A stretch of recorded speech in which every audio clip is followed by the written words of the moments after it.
What is up, guys, and welcome back to another episode of the Fruitful Three Show, where I got Levi back. Yeah, buddy.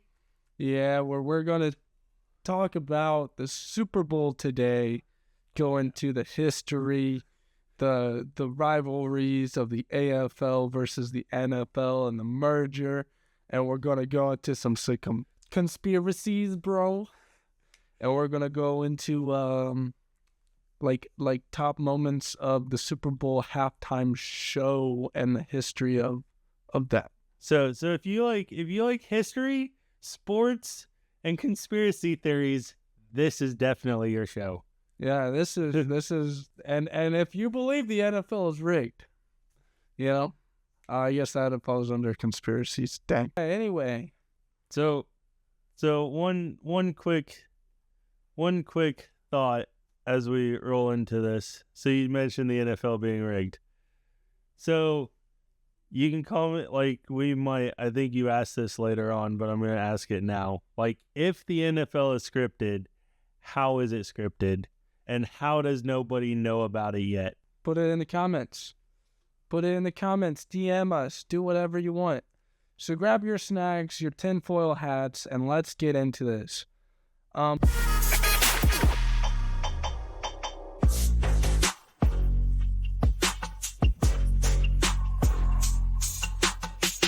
But before we start off, I think we're both rolling in style tonight. Yeah, I got the merch on lock. Yeah. Should I do the whole Cam Newton thing? There you go. Got the whole Superman Cam Newton. Mm-hmm. However, I forgot to actually write a promotion for the merch. As you can see, there's just a blank spot on the screen. So go to icentertainment.net/drip to get really comfortable hoodies, as you can see,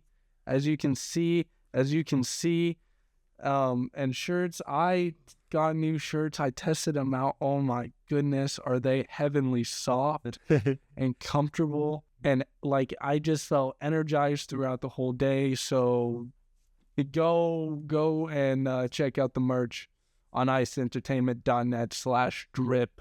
And speaking of that, so I've been working with Isaiah here, and I don't know when it's going to drop, but I should have also new non-profit shirts coming out here.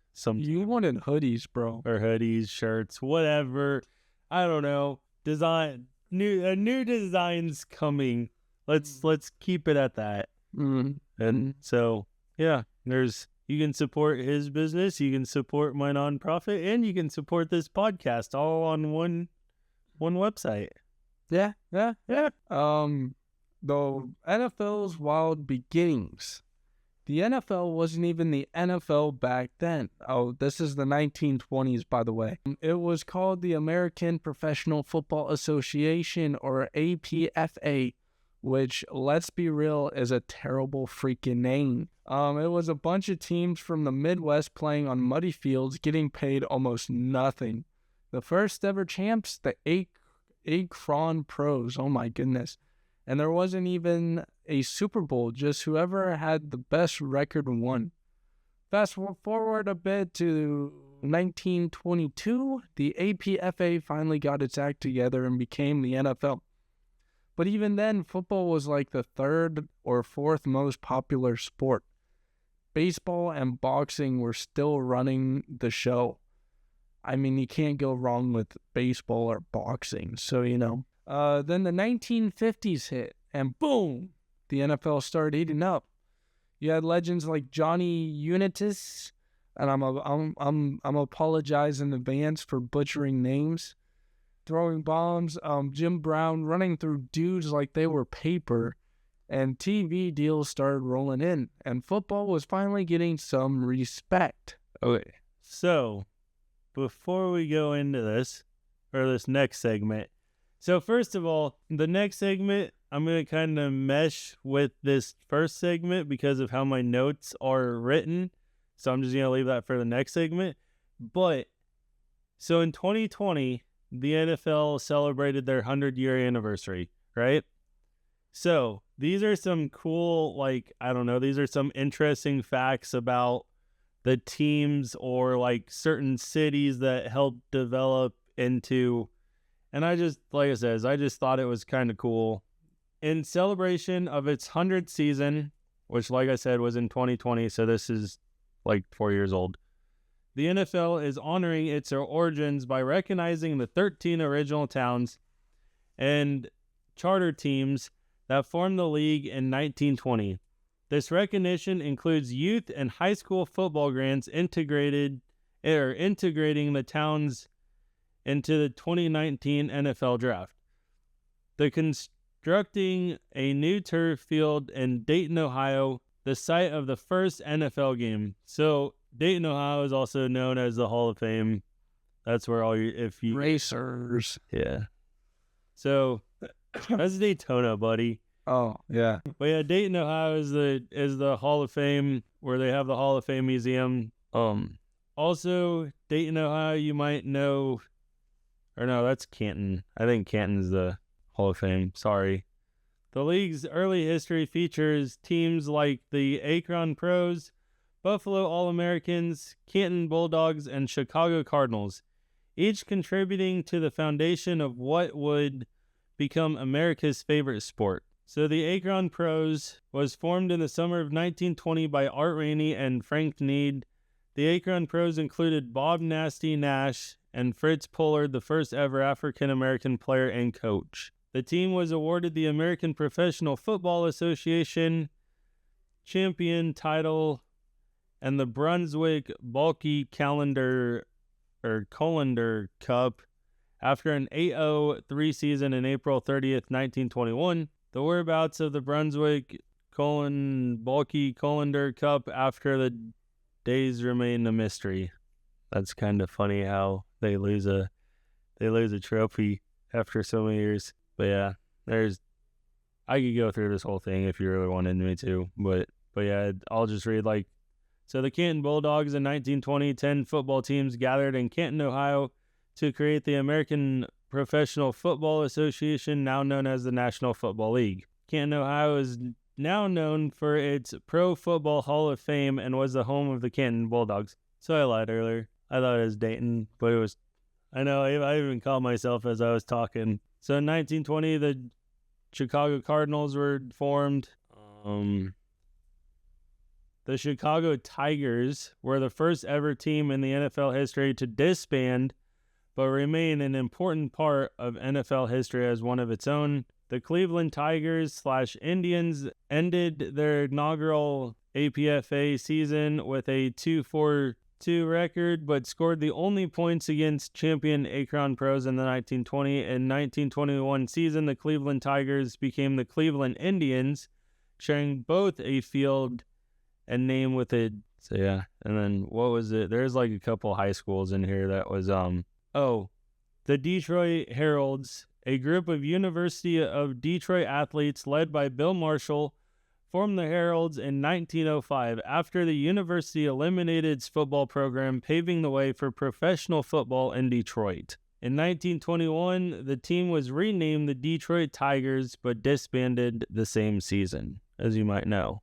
Detroit Lions. But yeah, that's, like I said, there's just some cool history in there that like I said, is like how some of like you had like college teams that basically were kind of big and then they didn't succeed, and then next thing you know it turned into NFL towns, or there's certain cities that, or even some of those names, you don't even hear any of those names anymore, and they're all different located. So yeah. Mm-hmm. But just as the NFL was becoming a thing, a new league popped up in the 1960s. Enter the AFL, created by Lamar Hunt. The AFL was basically like, yo, the NFL won't let us in. Cool, we'll make our own league. The AFL did things differently. More passing, less grinded out football, flashier players, wild card schemes, color schemes. My gosh, I don't know what I just said, but it was definitely not color. Wild color schemes. It was NFL versus AFL, and it got heated. The league started stealing each other's players Salaries shot up. The ratings were insane because fans were choosing sides. The NFL realized they had a problem and went, all right, fine, let's merge.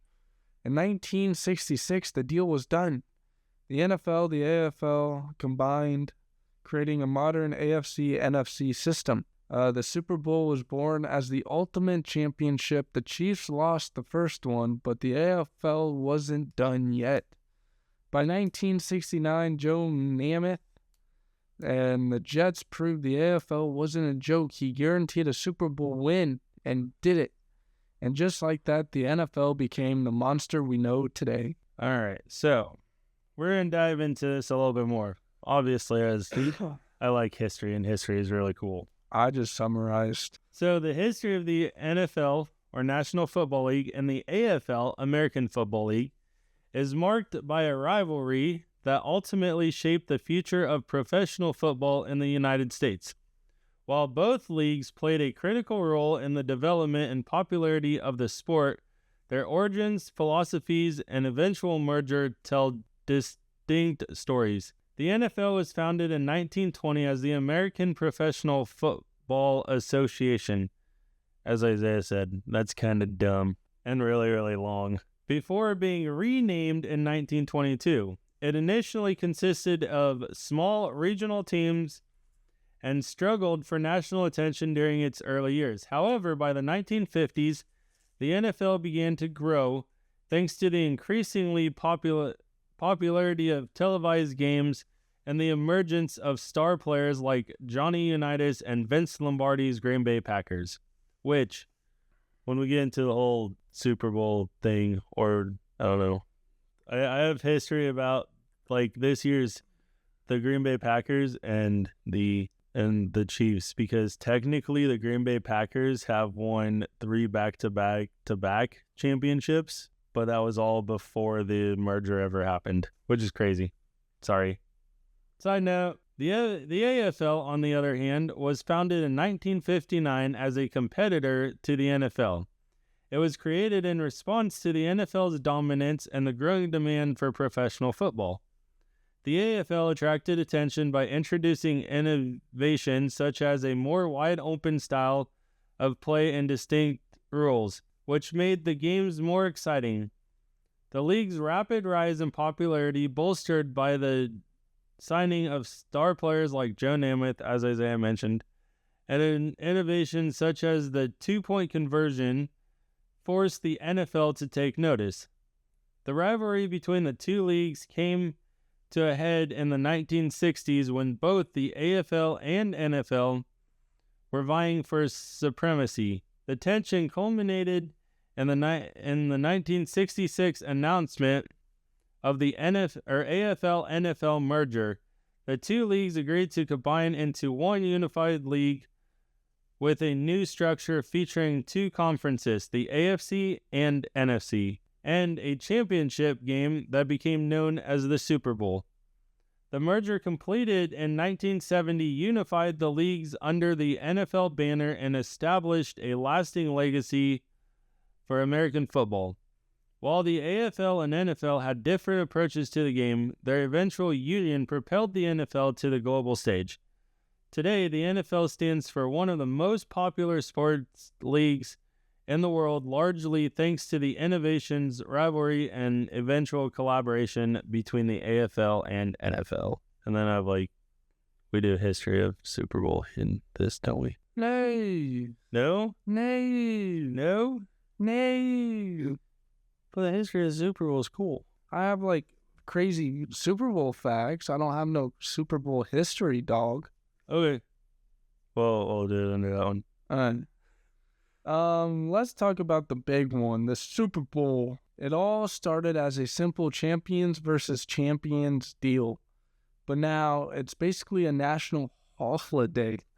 Did you know? Okay, so speaking of that, did you know they are trying to, as of right now, they're trying to make the Monday after the Super Bowl a national holiday so everybody can recover from the night before? They should. They should. There's actually, I've read articles about how some states are trying to make it a holiday. Good deal. Go. Good deal. So crazy Super Bowl facts. The first Super Bowl wasn't even sold out. Today's companies pay $7 million for a 30-second ad. Over 100 million people watch it every year. In the 80s and stuff, they did it's really boring. In 1992, because they didn't have much of a halftime show as marching bands and Disney-style shows and stuff. In 1992... That's a great year, my man. That is In Living Color aired the same time as the Super Bowl halftime, and everyone switched over to watch In Living Color, and that kind of made the NFL mad. So then they were like, hold on, how do we fix this thing? So in 1993, they had their first celebrity halftime show with Michael Jackson. And that has changed everything as to having halftime shows now. So would you like to go into the history of the Super Bowl before I get into the halftime shows? Oh, I got the history of the halftime shows too. So, see, I've done my homework, man. One. All right, so before we get into the history of the hold on here, let me find it again.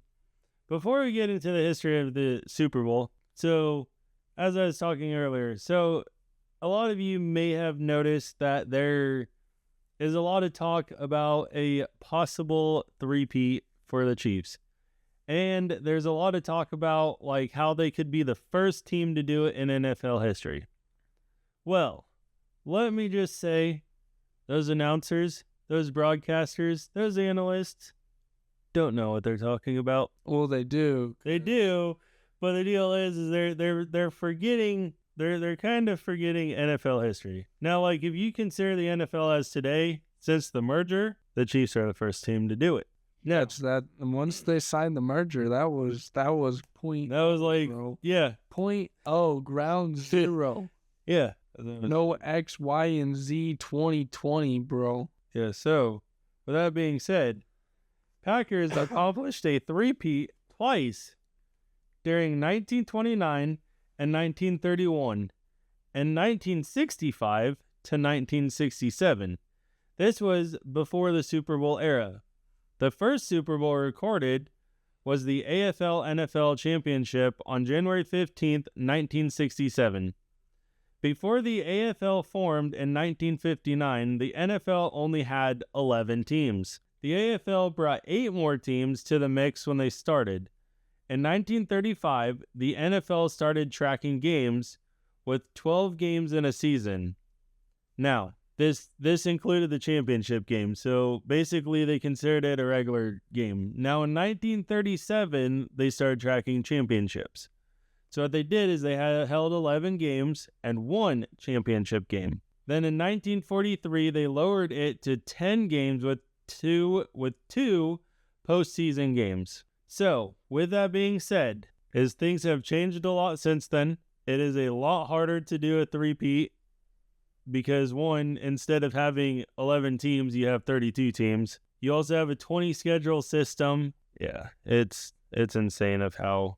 But yeah, there's a little, like, tidbit of past NFL history that some analysts don't talk about. And it's like I said, it's interesting. By the way, you know what also is really interesting? There has been only one team who has made it to a Super Bowl 4 straight years, but they have yet to win a Super Bowl.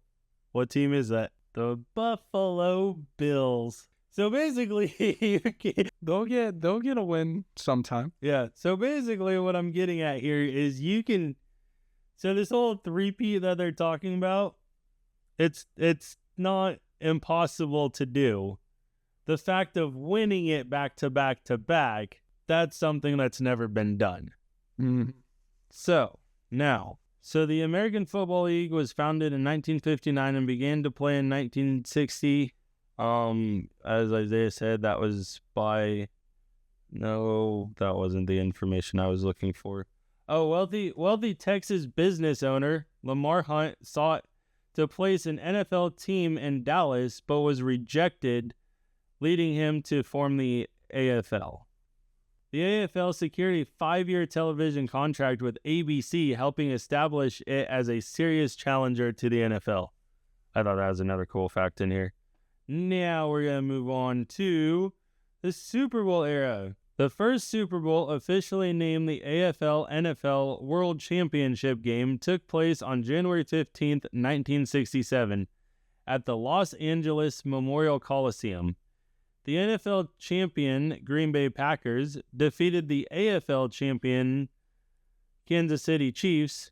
At the time, they were the Dallas Texans. They didn't move to Kansas City until 1970. Just to clarify that. 35-10, reinforcing the perception of NFL's superiority.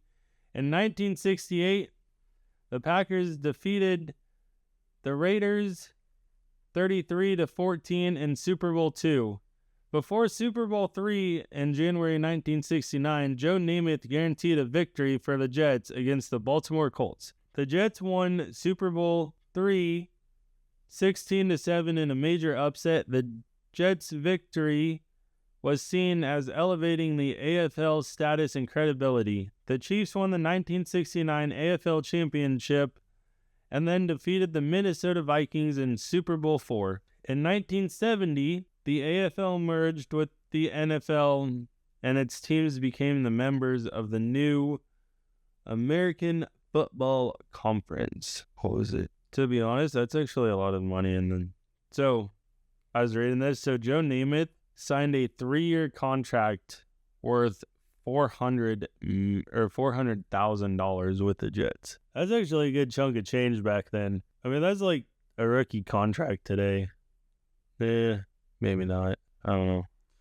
But yeah. Don't ask me. But yeah. I don't pay attention that much to football. So basically, I was trying to find it in here, and I don't know if I have it in here. The owner of the Dallas Cowboys, Lamar Hunt and Dallas Cowboys general manager Tex Schramm engaged in secret talks about a merger due to the costly bidding war for players. In 1966, the AFL and NFL announced their merger, which included a championship game between the two leagues starting in January in 1967, later known as the Super Bowl, which is crazy. You know a crazy fact? So the Super Bowl was actually... So the owner of the Chiefs right now, Clark Hunt, so he was playing with what they called a Super Ball back in the day, which was like apparently a bouncy ball basically, but they called it Super Balls. And Lamar Hunt saw his little kid playing with this, all excited, everything else, and college had bowl games. What better way to call a football championship than a Super Bowl? That was Lamar Hunt's bowl, but yeah. There you go. That's just some fun little facts in there. I like how they had to do talks in secret and they couldn't actually bring it to light until later. Well, of course, you don't bring everything to light at first. That's just dumb, dog. So let's get into the halftime show. 1967 is just some college band playing. Cool. 1980s Disney-style shows. 1993, that's when things get interesting. That's when Michael Jackson comes on and changes everything. Now it's a full-on concert. That's what I'm talking about. 2004, most controversial one, we got Janet Jackson's wardrobe malfunction with Justin Timberlake. But yeah, that was pretty... Yeah, now everything's 3 seconds off, so that way they can review footage and block out any boobies. So if you were there, you actually saw Janet Jackson's nipples. Mm-hmm. But the TV, there's a 3 to 5 second where they had an oh shit moment and went, let's figure out how to blur this. We have the 2010s. They focused on main big musicians, artists, creators. Levi just had his monthly period. Yep, I did. You're welcome. So anyway, I don't remember where I was other than Janet Jackson's. Oh no, I was at the Weeknd. In 2021, he performed inside a Hall of Mirrors in one of the most cinematic halftime shows. In 2022, we got hip hop that takes over with Snoop Dogg, Eminem, Dr. Dre, Mary J. Blige. Blige. It is Blige. Okay. And At least that's how I've always heard it pronounced. And Kendrick Lamar and 50 Cent, which Kendrick Lamar's this year, real pumped. And so apparently there's been rumors that Kendrick Lamar is supposed to have a surprise female artist on the stage, and it is rumored that it's supposed to be Taylor Swift. Well, I mean, that's everyone's kind of thinking that. Because they had bad blood. They did bad blood. So, yeah. And then Rihanna in 2023, which was the first solo female performer in years, and performed on floating platforms. The most watched performance was in 2015 of Katy Perry, over 118 million viewers. The most controversial was Janet Jackson and Justin Timberlake in 2004. First rap headliner, Dr. Dre and Snoop Dogg, 2022. Most elaborate stage production was U2, 2002, The Weeknd, 2021, and Rihanna, 2023. And the worst Super Bowl halftime performance goes to none other than good old Canadian country singer Shania Twain in 2003. Yeah. Everyone wants, like, Shania Twain to, like, get up on stage and, like, say, "Let's go, cowgirls." And everybody thinks it's going to be so pumped. No. In 2003, it actually was the worst halftime rating. The video cameras actually started showing the audience to bring people back to viewership, and people in the stands and, like, on the field and stuff. So, yeah, that's cool. We are going to now. You have. So some of my notes overlap with yours. So the Super Bowl halftime show has evolved from a simple interlude to one of the most highly anticipated entertainment spectacles in the world.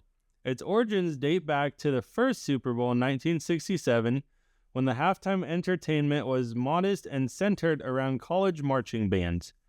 The show was originally designed to fill the time between the first and second halves of the game, giving players a chance to rest and fans a break from the action. At the inaugural Super Bowl, the show featured the University of Arizona and Grambling State University marching bands.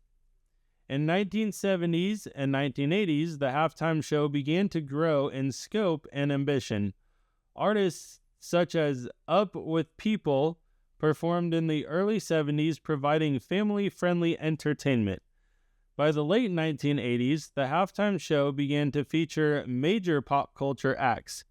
One of the first major performances was in 1991 when New Kids on the Block, remember that band, performs, signaling a shift towards incorporating popular music into the festivities. The 1990s marked a transformative era, with major stars like Michael Jackson, as Isaiah mentioned in 1993, who became a global sensation for his iconic performance. His halftime show, featuring hits like Billie Jean and Black or White, was a turning point that set the bar for future performances, emphasizing spectacle, music, and choreography.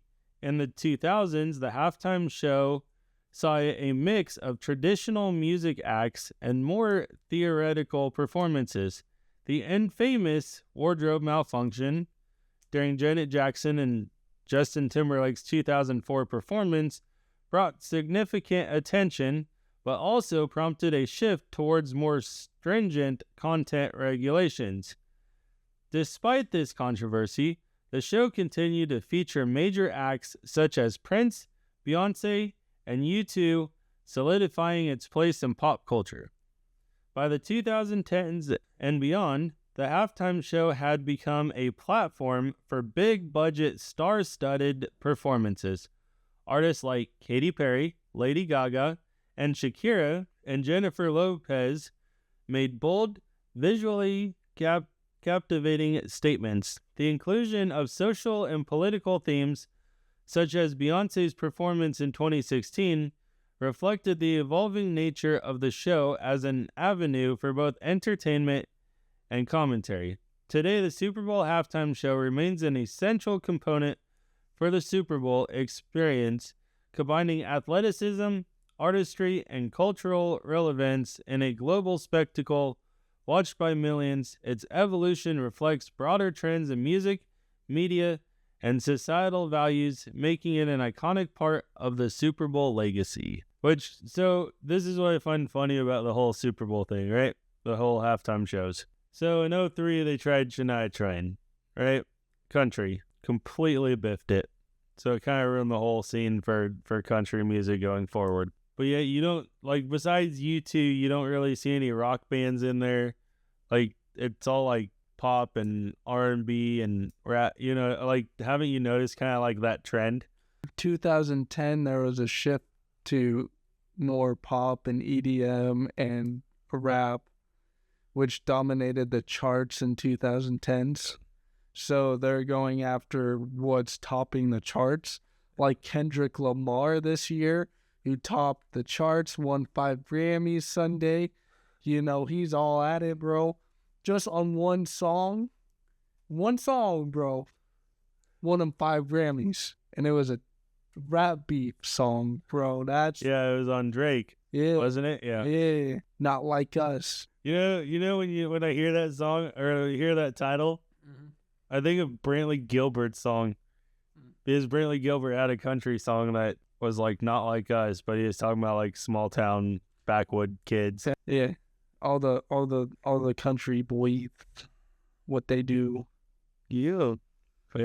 Yeah, I'd like to at least see I'd at least like to see kind of like a rock band. I mean, I know like Slash was on with Fergie a while ago, whatever year that was, but well, Linkin Park is back, so they can Linkin Park in. I mean, it'd even be cool if like, I mean, Steven Tyler is still doing stuff, so it'd be cool if like you just brought Aerosmith back for like one deal. I mean, hell, even Def Leppard's made like four end of the world tours. Mm-hmm. Like, oh yeah, we're gonna go on one. This is our last tour, our final last tour. Why not make a stop during a Super Bowl? I mean, like I said, it doesn't have to. I mean, if you want it to be younger, go ahead, let it be younger. But I mean, a lot of these guys, a lot of these bands, like your hair bands, right? Or even like some of your 90s grunge rock bands, they're going on like final tours. What better place to do a final tour show than at a Super Bowl? I mean, like that's gonna like. But they also gotta have the fans for it, you know. Yeah, probably know. Yeah. I mean, they're starting to. Some of those guys are starting to come back. Some of those. I mean, heck, you're basically playing them in movies, so that just shows their songs are never gonna die. In my mind. In your mind. Yeah. Not the people's mind. All right, let's get into the fun stuff. Oh yeah. The juicy juice. Is the NFL rigged? Okay. Before we get into this whole thing, you've gone through it 100 times in your head, and you can't figure out no possible way how the game is rigged, so it's not rigged according to Levi. So I'm not gonna sit here and say it is or it isn't rigged, right? But and you can come at me all you want because I am a Chiefs fan, but I've been a Chiefs fan since like 92. So I've gone through some shit here. But like when the Patriots were during their dynasty, I swore up and down this whole NFL thing was rigged. Right? And like, don't get me wrong, I love Kansas City. And I love the fact that they're winning after having, like, not even a 2-win season, not even 10 years ago. Yeah. But there was so many variables that I ran into. Let's talk about Josh Allen's crucial first down that he should have had, but the refs did not call it in the AFC Championship game. So if you actually looked at the pictures, I know that ball crossed the line. I can tell you 100% that ball crossed the line. You can't tell me otherwise. I spent 5 minutes looking at this, okay? 5 minutes. If I ever spend 5 minutes on anything, I am solving it. I have the mathematics. I have everything figured out. But so I'm not going to say Josh Allen did or did not make it, but Josh Allen's predictable. If you watch every single Bills game, every time they run the tush push, right, he always goes left of center every single time. So obviously it's 4th and 1. What are you going to do? You're going to load the box on the left side. Mm-hmm. I mean, I'm not saying he did or he did not get it, but if you know he's going to the left of center, you load the box and you stuff it. Mm-hmm. And obviously, I mean, like I said, that's what Kansas City did. They stuffed the box because they knew that's what he was going to do. And according to how the game played out, they held him. The deal is if you're going to do it, do some. I mean, okay, I don't care if you do it regular season, right? But the deal is in a big game like that, and you know everybody's going to load up to the left side because you always run left. Aren't you going to try to sneak it right? That's a roundabout, a roundabout answer. Like, that's a roundabout answer. But that's not actually answering my question of if he had the first down. You can't physically see the ball. Yes, you can. And where you see the ball is he's short. No, he had it passed. You gotta pause it at the right time, dog. You can't just you gotta play with the time nozzle, the time button. And then you gotta do the mathematics, the trigonometry, bro, the angles of the dangles, you know? And you gotta figure out all that, you know? And if I spent 5 minutes doing math on it, I can tell you he made it, okay? I can tell you it. So let's put this into another perspective, right? Mark Andrews drops the football. Now that's rigged. No, so let's just put this into a different perspective. So Jawan Taylor, right, is a tackle for the Chiefs. One of the most penalized tackle in the NFL right now. Mm-hmm. But if you watch any other team and how Jawan Taylor moves compared to how other people move, why is he getting called for false starts, but yet other people can do it and they don't get called? Like, why? So if you're saying games are getting rigged for Kansas City, why are they targeting specific players then? Well, that way it looks balanced. That's why they're balancing it. It's all part of the play. Probably upped his paycheck, $100,000 or whatever, and he's just, yeah, I can do that, I'll take a bad call, But what I find, and I'll have to go back and look at it. We're just gonna go with Josh Allen and Patrick Mahomes on this one here. But Josh Allen for roughing the passer calls, right? So since they're talking about like the whole Houston Texans game and the roughing the passer on Mahomes, the number one quarterback who gets called for roughing the passer most on? Josh Allen. He ranks number 1. You know where Mahomes sits in the roughing the passer category? 23 out of 32 quarterbacks. Good for him. He can take a beating. So what I'm saying is, like, the minute they call a roughing the passer call on Mahomes, do the math, like, and then there's another stat line there, and I can't remember the exact numbers on it, but what is it? 33% of 33% of Buffalo's scoring drives were helped out by penalties this year. 17% of Kansas City's scoring drives were helped out by penalties. So when you look at the margin there, that's why I'm not like it's rigged. They just got to make the stats look good so people don't believe it, But how do you? Okay, so if it is rigged, okay, here's another thing. Vegas. Oh, that is so easy, bro. If you do negative marketing, you make more money. So if you bet against the Chiefs to make them lose, you have a profitable margin of increasing your profits. It's just business talk, dog. Lastly, Actually, I think I got one more in my head. I always got something. As Tech 9 says, I always got something in the chamber. So, let's just put this into perspective here, right? Let's say I'm playing quarterback. You're my running back, right? And Elijah, which, if you don't know who Elijah's our other brother, and he's been on this podcast before. That's why I'm trying to use names that people know. But let's say the ball's supposed to get handed off to you, and you're supposed to make a 50-yard touchdown. But let's say next thing you know, Elijah has this great idea that he's gonna like completely annihilate you for no apparent reason. There's a flag on the play, and guess what? I'm now half the distance to the end zone. But the deal is you gotta come up with another play that wasn't in the script. And that player's gonna get onto the sideline. Coach is gonna be like, "Hey, good job. I don't know why the ref called that, but good job." Or okay, so another one, and I didn't take notes on this, and I should have. But I actually asked AI if you could script NFL games like WWE scripts matches. Oh, it's not scripted like WWE. That's the whole thing about the NFL. It's completely different than the WWE. The WWE is its own entity, its own success. So the NFL has to go bigger, got to go bolder, got to do more cool things, you know? You can't just copy the system and have it work out for you. You got to do your own thing.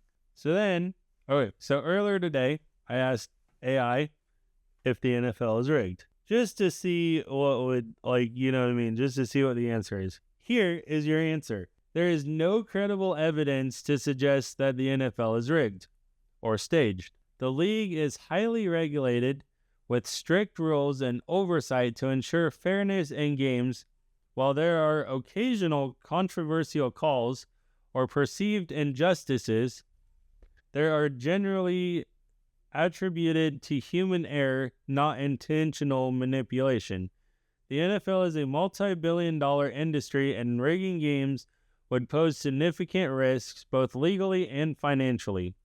However, debates about officiating decisions and the league's influence on outcomes are common among fans, but there are no definitive proof that games are rigged or staged. Good for you. Other than Mark Andrews swatting the ball, not dropping, swatting the ball away. Okay, so let me ask you this then, right? So if the NFL is rigged, keyword if, how do they come up with a dynasties? Like, how do you pick a team to go to a dynasty? Well, don't you know? It's like, wow, Patriots, Tom Brady, wow, cool, dynasty. Tom Brady wasn't even a known guy. He was like a 6th-round pick, and he sat behind Bledsoe. That's why it's a great dynasty to build. And before Tom Brady even came into the picture, Bill Belichick sucked as a head coach. That's why it's a great dynasty to write about. So why would you? Okay. And then you got the Chiefs because the Chiefs of Lamar Hunt and its background with the NFL. So why not have a memorial dynasty off the Chiefs? It's obviously right there. All you got to do is give Andy his one, and he's already a Hall of Fame coach. Hell, Andy Reid was an Hall of Fame coach before Super Bowls. Yeah, but it's not about Andy Reid. It's about the organization of the Chiefs and the Hunt family, Okay, so then how come the Jets have sucked for 56 years or whatever it's been? Because they can. I mean, if you're going to build a dynasty, okay, I'm not going to, Well, if another attack like 9/11 happens, you will see a dynasty get built in New York. My goodness, I struggled. Because, I'm not going to say they always rigged it, but I'm saying now it's getting a little more like, I watched the first quarter and I shut it off because I'm like, that was a stupid call, or that was a clearly missed tackle, or like it's something stupid, and I shut off the TV, Well then, okay, so let's put it this way. Like, we're gonna go back to the Bills and Chiefs game, right? So one of the Bills DBs tried to tackle Xavier Worthy by a face mask, right? Like, you literally saw him grab a face mask and rip it to the ground. No flag. Also, on one of the plays, the left guard, to be a matter of fact, jumps off sides, and the refs don't catch it. That's because they won. Was this when they were still dominating the Chiefs? Or was it a close game the whole time? I don't know. It was a close game most of the... Oh, then they probably wanted to keep it a close game. You know, that's. So I can tell. So we're gonna get a little personal perspective here too. Have you ever refed a game? No. You played Chain Gang though, right? Yeah. Have you seen things on Chain Gang that refs didn't catch during that game? Yeah, but that was JV. Okay, let's go back. Okay, this is JV or junior varsity. There we go. JV football. Yeah. The refs there, they don't care. They just want the game over to go home and watch Monday Night Football. Okay? I've had conversations with the refs during a JV game. Okay. I was even nice. I was upstairs running the clock. I didn't hit stop. I let the clock play. I'm like, that game was the quickest game ever, bro.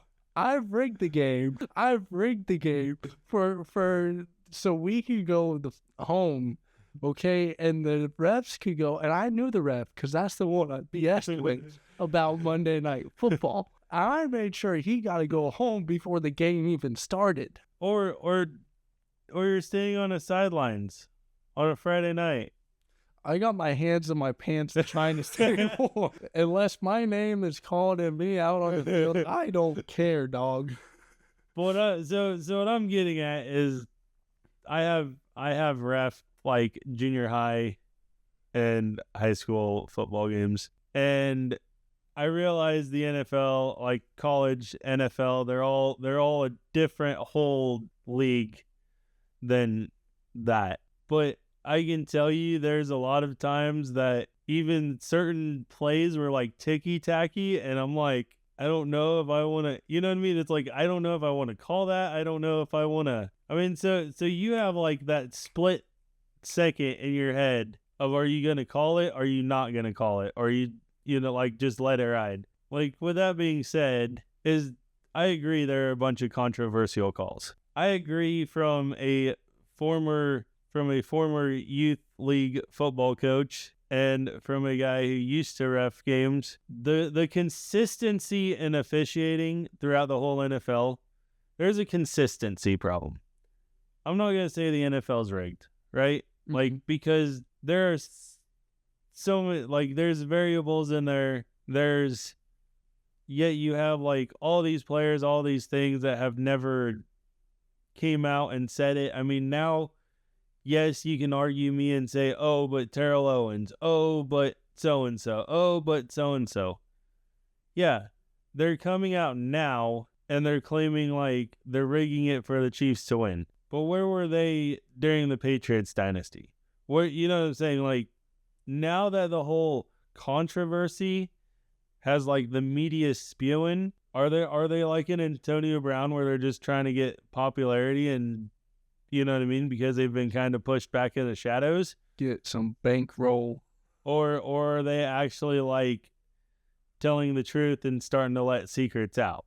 You know what I mean? Because like Antonio Brown, he's mentally unstable because of all hits to the head. Yeah, I mean, so the deal is and he likes to get attention. I mean, yeah, they're big names. They got their names in record books and everything else, but they're kind of nobodies right now. Like I said, are you doing that for popularity purposes or what?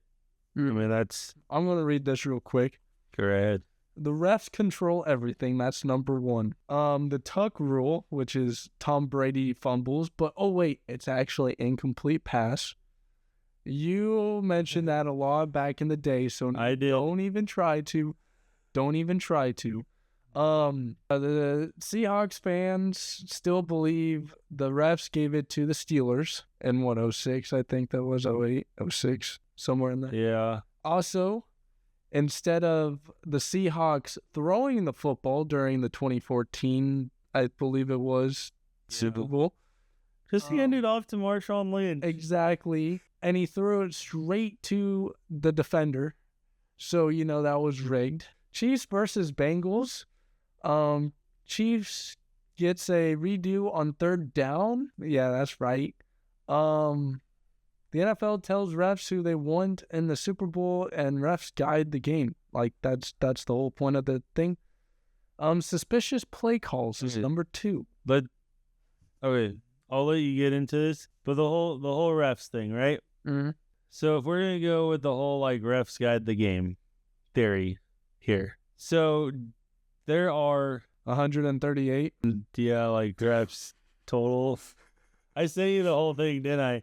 And I can't remember what it is now, but there's 130 some refs members, and there's 12 or 13 different crews. 13. And so the NFL states that they cannot ref more than 2 games or two of the same team throughout the year. So let's say if you went and you refed a Chiefs game twice, right?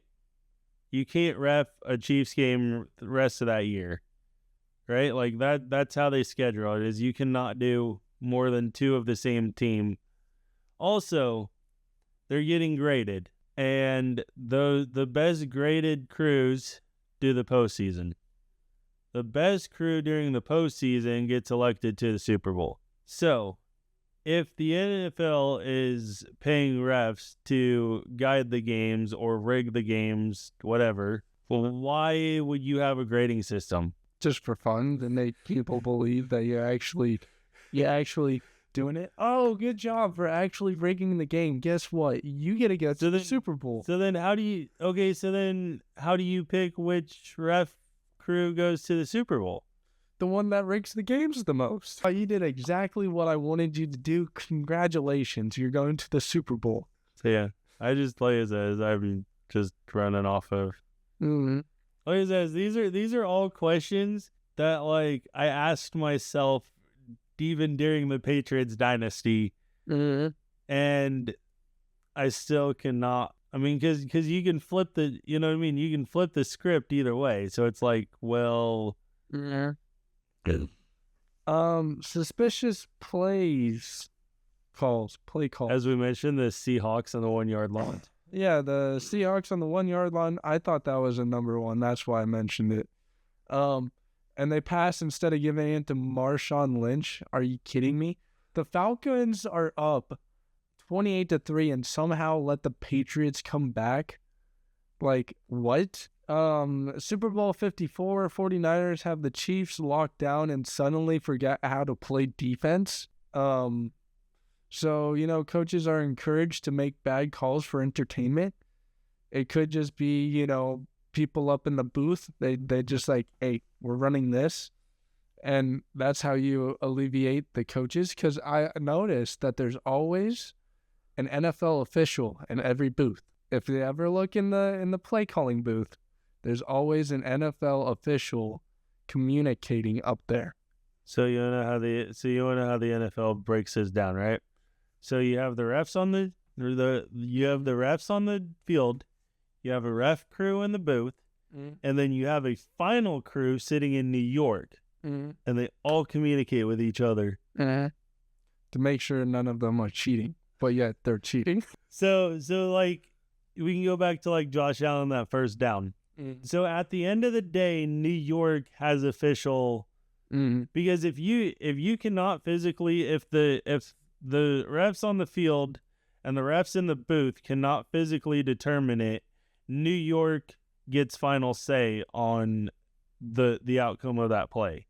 So the whole Josh Allen getting the first down, that came officially from New York. So New York's the one that rigs the games. Okay, that's makes sense. Okay. So now we're into suspicious plays, right? Mark Andrews drops the 2-point conversion by just slapping it away. No baby in the cradle. He said no. How do you explain doinked field goals in like the last final minutes. Or How do you go from Justin Tucker being the best in the league to him not making hardly any field goals in a season? Okay, going like from 100% accuracy to a 60% accuracy, like unless he's getting paid to do it. Because I know that man, he can hit wherever he wants, okay? He has the aim of an eagle. So if he's getting paid, and I just saw him in that commercial for Craven the Hunter, and I'm like, this dude getting paid even though he's missing field goals, and he's still getting paid. Yeah. And he sucks. Make that make sense. I don't know. Like I said, is because there's been a lot of okay. So one game I can think of for sure is the Chargers and Chiefs games for the division. Mm-hmm. So that game could have gone into overtime. Actually, that game Chargers could have easily have won that game. If you're gonna script games, you're gonna have it come down to the last 3 seconds of a game, kick a field goal, and it magically doinks off the field goal and in. First of all, you're gonna hit that upright, and you don't know where that ball's gonna bounce. Unless you know how to aim the ball, and you know, okay, it's just but even your best physics, you can still do it if you're real talented. These people are professionals. Okay, they're professionals. You have 3 seconds. So as Coach Hobble used to always teach us, it takes 3 seconds for a play to develop. So by the time the ball gets snapped, the place kicker holds it, and you, as a kicker, should have the physics down to the zeros, dog, to be able to make that field goal. Some people are just really good at mathematics and physics, and they don't have to explain physics to you. They just know. Yeah, but I don't think Harrison Bucker's a physicist. He might not even understand that he's performing physics in his head, but he's doing it. Or how do you like take Leo Chanel, right, to the Broncos, or even the Houston Texans? How do you time that to block a kick just right? Well, you make one person, that guard right there, you tell him, hey, slack off a little bit, and block. I mean, as long as one person doesn't block, it's a guaranteed block. You played Madden enough that if one person doesn't block, it's an automatic block. You played football enough to know that if one person doesn't block, it's an automatic block. Yeah. Yeah. So one person just had to move out of the way. Yeah, but did you see, like, I can't remember which game it was, but he literally, like, came off the dude's shoulder. Like, he was falling off of the dude as he blocked it. Like, there's variables in there. So he's holding them, going backwards, He did the backwards run in the drills. He knows what he's doing. He didn't have to block. He just had to bring the guy closer, and then he had to look like he was falling down. Makes the game interesting. The NFL writes storylines. The Patriots dynasty, too perfect. We already kind of talked about that. The Rams winning a Super Bowl after moving to LA. Convenient? I mean, that's kind of, that's a little... The Bucks playing their own Super Bowl in their home stadium? Yeah. Here's another one. Yeah. And the Chiefs becoming the new dynasty, which, I mean, if you look at it, it was around the 100th year of the NFL being the NFL. That's crazy. How they dive back into history of how the NFL merger came. And I'm going to tell you right now, if the NFL's still around in 2060, look out for another Chiefs dynasty era. I'm predicting it right now. You can write this down in history books, because I will be right. You got something to add? Oh, I was gonna add something, but now I can't. Was it going to be betting? Because I thought I had betting still on here, but I didn't wait. Oh, no, I think I've already brought that one up. But as Isaiah mentioned, so they're betting. So this whole year, so there is a stat line from Vegas from the betting odds in Vegas, right? Kansas City was the most betted against team. So, like, everybody put in a bunch of money for Kansas City to lose and always betted against Kansas City to lose. If the NFL is rigged, and I'm going to say this, is I understand, as Isaiah's mentioned this in a previous conversation. I don't know if he mentioned it in here, but I understand there's a huge payout if Kansas City loses, right? But I also understand that unfortunately there are people out there like me and Isaiah too that don't have money to just randomly drop on games every single week. Well, I have 10 grand on the Chiefs losing the Super Bowl. Cool. Good for you. I'm going to win mills, dog. But home-cooked mills, dog. But what I'm getting at is, like, the average person out there who's working a 9-to-5 job, struggling to make ends meet, right? Wouldn't you think that average person would bet for the Chiefs just to win an extra $1,000 to $2,000 that week? You got to think about psychology and how people are petty, and the fact that they want them to lose, they're gonna keep betting against it. Yeah. No matter whether they win or lose. Yeah.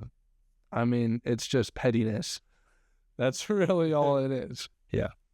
But yeah, like I said, that's kind of my thoughts. Like, and the other thing too is, I don't know. I mean, the NFL rigged. There's been a lot of controversy. I mean, but even any pro sport you get into, there's some sort of controversy. I thought about DMing Roger Goodell and asking, just be like, hey man to man, is it rigged? So Roger Goodell, I won't say nothing, dog. I'm not that social media type guy. Like, if you say it's rigged, it's rigged. You know, I ain't even gonna say it in the podcast. I'm just, gonna do. Yeah. But like the other thing too, so Roger Goodell has officially came out this week and verified that the NFL is not rigged or scripted. And he said that the NFL is, he says every year it comes down to this. There's always some officiating problem. There's always some controversial call. And every year they go back and they study on how to make it better for the next year. Right? And I understand you're not going to make it perfect. Now, there is rumors going around that the NFL is possibly going to an AI system. And one of the deals is they're talking about next year. They're not going to eliminate officiating crews just yet, but they are talking about next year of using AI to determine if the first downs and touchdowns and stuff like that, and possibly putting like a chip in the ball to determine that. Now, here's my problem with that. Let's say that chip has a malfunction, because obviously we all know computers, our cell phones. You take a simple cell phone, and it'll glitch out on you during the day, or sometime, right? You take a human being and it'll do the same thing. But what I'm getting at is, like, even if your cell phone glitches on you, so let's say you can tell the guy is half a yard short from a first down, but that chip malfunctions and says they have a first down. Are you going to trust video footage, or are you going to trust AI? Now, like, if there's controversial calls where you can't see the football, right? Then yeah, I'd probably trust AI, right? Because AI sees everything. I wouldn't say that, but AI sees everything. But here's what I find funny about this whole thing. And this is just final thoughts, not saying not talking about NFL being rigged or anything like that, right? Patrick Mahomes in 2019 loses to Tom Brady in the AFC Championship game. Right? Chiefs brought it up, and the discussion was brought up, should we change overtime rules? Now, I understand every owner goes to those meetings and they vote on those, right? But it was brought up in a discussion in 2019 by the owners of, hey, with how good Patrick Mahomes performed in technically his rookie season, I understand he sat out his true rookie season was sitting under Alex Smith, but his starting season or his first season as a starter, technically his rookie season playing, he made it to an AFC championship, right? And lost. So they brought it up and it basically got denied. They said, nope, keep the same rules. Fast forward a few years. Josh Allen and the Bills lose to Patrick Mahomes in overtime because Josh Allen never got the ball. Gets brought up, immediately gets passed. Now, controversial call of Josh Allen making a first down. Now the NFL is talking about using AI to determine first downs. So wait, wouldn't the Bills technically be the golden franchise, or are they the next golden franchise? It could be. They could have been, you know, built enough to it. You know, they got to have the proper story build, you know. They've been teasing it for a little bit, you know. Well, that's the thing is, like, how many times are you gonna like keep changing rules to finally? I mean, I'm not saying. I mean, let's just hypothetically say that Chiefs somehow make the Super Bowl again next year, right? And that you do use this technology. Is it still rigged, or are the Chiefs just really that good? I won't know that information until I see how the AI performs. Fair enough. But I'm saying is, like, it's weird because things happen to Josh Allen and the Bills, and they want to change it, and it's like, so why do you want to change it? Is it scripted and you're trying to build a storyline? Or is it the fact that the Chiefs are just that good and the NFL's like, we don't want them guys doing this? But the thing is if the Chiefs are that good, how come they never made those rules during the Patriots dynasty? They had the tuck rule. Yeah, like Tom Brady's first year. Yeah, and whatever other rules that he came up with to protect his butt. So is there anything else you'd like to add, good sire? No, I think... All right, well, that's a wrap. We got a little long on the conspiracy train.